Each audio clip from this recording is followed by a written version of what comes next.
Welcome everyone to Championship Sunday for the 2025 CRL Spring Championship. My name is Seb Dudalod, and with me is a fantastic group of people who are going to be taking you through all of the insane matches that we have today. Coaching staff behind them. It's going to take a lot to try and throw this team off and keep them without a goal. Zanil with like one early. Creams doesn't even need him for the help. We'll bump him out of the way, and we already have a tie. There goes that highest average shots per game player in Zanil, already starting with a goal on the board. My eyes are on him to score. I didn't tabulate how many games we saw yesterday that went to overtime, but it was a lot, easily 10 plus when it came down to it. It's a phenomenon that we saw so many, but Ixo ends it before we can even realize. I'm gonna be real, I was like checking my stats. I got a sheet next to me just trying to like write stuff down. 4 shots per game. He's putting on the pressure, but he needs support from the rest of his team. Well, he's at least gonna, whoa, so I was gonna say support his team on defense.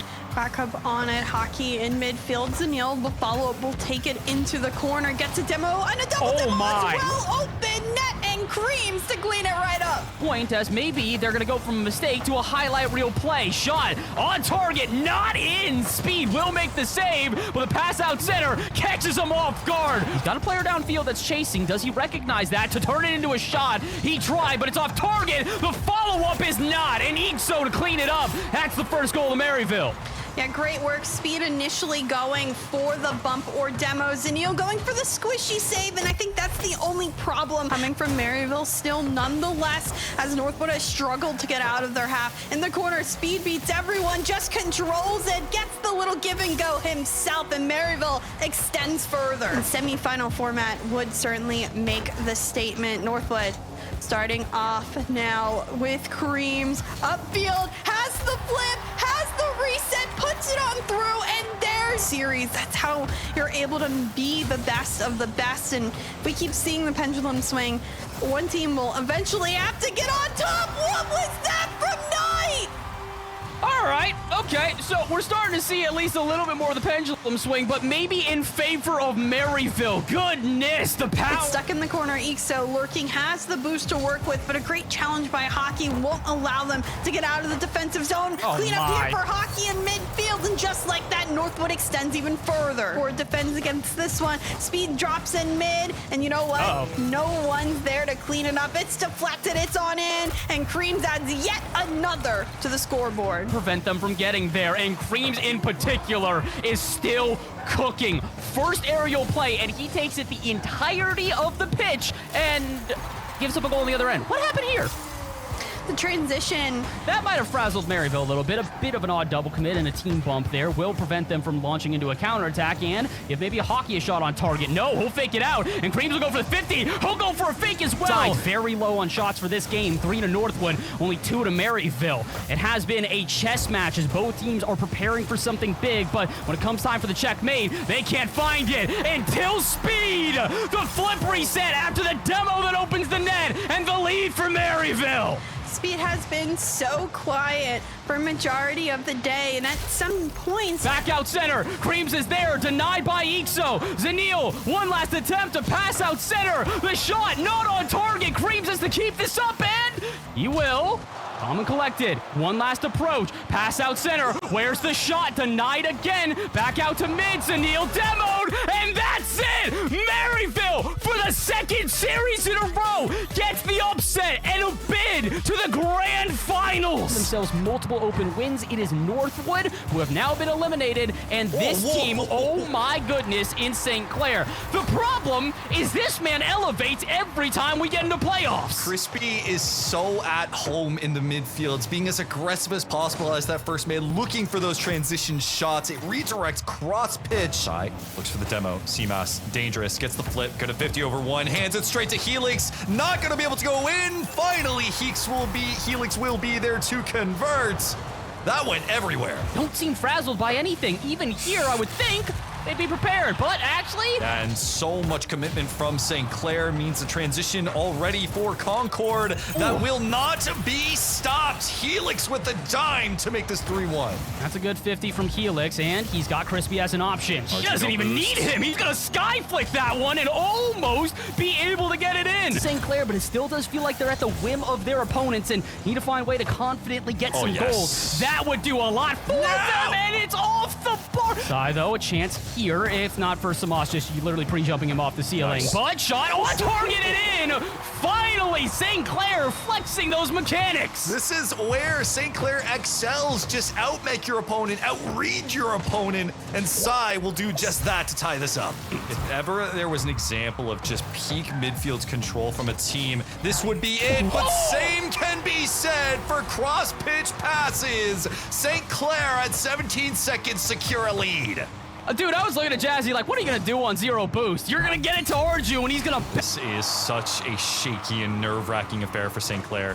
They want a chance to tie this one. Sai, can you put your team on your back? Gets the second touch. Fantastic save. Arju gonna try and get the read off the ceiling here. Gonna put it to the side. Crispy and Seamoss continue their demo journey. Sai, can he get the angle? Can he get the pinch through? Seamoss with the defensive play. It's sent into his half again. Low boost totals for St. Clair, a common theme that has plagued them, but one good 1v1 and it's all for naught. There's no way. Another save, another 7. I don't know where the ball is. It's on target, and finally it finds its way in. 6-19, the first goal after over 11 minutes of play. It took everything from St. Clair. It took mechs. It took muscling it through. Is this shift going to be enough for St. Clair? Have they awoken their potential?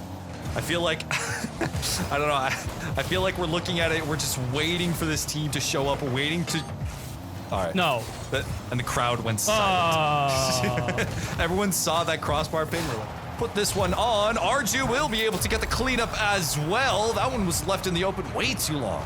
Touch out from Crispy, hoping to get it to Samas, but Arju to get in the way, but not really do much with it. That man started to get a little quiet, not seeing as much involvement from Helix here, and I think there's probably going to be a timeout if the loss happens now. However, Samas, stay close to this one as well. A lot of good 50s early, but it feels like St. Clair might have a chance, and they do. Arju from the skies drops one on their head. Arju with an absolute bullet coming in from the heavens, put in all the boost to make that work. Crispy even had the read on the squishy save for that one and just couldn't get it done. Sai is there, misses the ball, open net if Crispy can get there, and he cannot. Arju, an incredible save. To take this off the ceiling. Doesn't get another touch, he can. Helix is there, he cannot take the shot. The follow-up is in though, and heavy touches on both sides continue to just bounce this one back and forth, but nobody really finding a shot from it until now. Follow-up on target and 2 saves for St. Clair. Keep him in it. St. Clair, no boost except for Jazzy. Gonna have to do everything they can to be as efficient as possible. Arju looking to do it himself with no boost, gonna dive down. It's looking so dangerous, and Arju somehow slips it through. Bamboozles Concord to make their way to the grand finals. The miss here, just no one expected. Samas thought he had the read, but on low boost, just... Maryville. So, St. Clair, the hope of Canada on their shoulders and Europe in their hearts. Maryville, a Cinderella run like no other, carrying the legacy of the West. It is time to show everyone why this is the best collegiate esports in the world. Casters, players, let's ball! St. Clair has started off slow. Can they start off hot here today? Speed will deny, but can't deny twice. Arju, demo retaliated on. Night now disappears on the field side. A good bounce. This one just too far of reach. He'll continue forward, and St. Clair, yet another to the lead. So this is clever in 2 different reasons. One, it was able to have that goal slotted in, basically walked in, but more importantly, Play against St. Clair right now. yeah, on one hand, I agree with you, Chexa. They seem to be absolutely overwhelmed, but they pulled one back here when they needed it the most, and defensively. Even though it hasn't bared any scores, it's looking like every bit is waiting for that next one to happen. Sai up here, shoots it forward and clears this one now upfield. Yeah, if you ever want to know, people say about team chemistry, and we always talk about that as casters. What that looked like on the button is back passes, it's trusting your teammates to get things done, and their passes at distance. This one from Jazzy going right down to Arju, back to Jazzy, all the way to the bag, baby. Wall in different angles. Now, if you're Maryville, you don't want to put yourself in a position to make that happen again. So, typically what that means is either you have two diametrically different ways of attacking this, and whoa, what a shot. When it goals are hard to come by, it's very hard to hit pay dirt for Maryville, and they're struggling right now. Ooh, that one deflects right off speed into the bar. When an opponent is kind of nervous about the defense, they kind of hang back and stay back as far as they can, but we're seeing St. Clair push up and have that third line be at the halfway mark in that pitch, and being able to dynamically go back says, we understand, once the ball comes into our half, you're not going to score. Oh, that's a bad read. Fully playing their game. They are controlling pace. They are controlling possession. They are controlling the boost game as well. And as well as that, they're controlling the shots and the goals. A third one here for St. Clair to extend just that much further. So this is why I like the last goal so much, because it was such an easy put back in. It caused Maryville to has some boost to work with, doesn't necessarily win that 50 and has to stall further. 50 for Ixo, back down with speed. Now Jazzy up with the bump and speed, luckily manages to find the save on the goal line. The score now approaching the 12th minute, and that was a shot on frame, but that was not quite the last pass by speed, and so they had to concede any goals, but Maryville has a problem because they haven't scored any. Yeah, that was an unfortunate clear, a heavy touch, and it was gratefully collected, distributed, and put back in their net. Ooh, kickoff goal, and that has been the only way. Savior medal for both Arju and Sai at this point. Jazzy at 2 almost has himself one. As the shots keep on ringing, even though now Jazzy finds it. I can tell you, nobody really wants to be in an overtime situation because you don't want to feel like making a mistake will end everything, but what a shot, an opportunity for St. Clair to lock this down in 4 games in a row. I know that's what they want, but Maryville's playing for pride, but that's a shot on frame, and that's knocked away as well. We said going into this one, there's no double elimination. You lose this series, it is all over, done and dusted. So you can see why Maryville is going a little bit more aggressive, even by their own standards here in this overtime period, because if they concede a goal, it's over for them, and, well, it is. Jeez. Wow.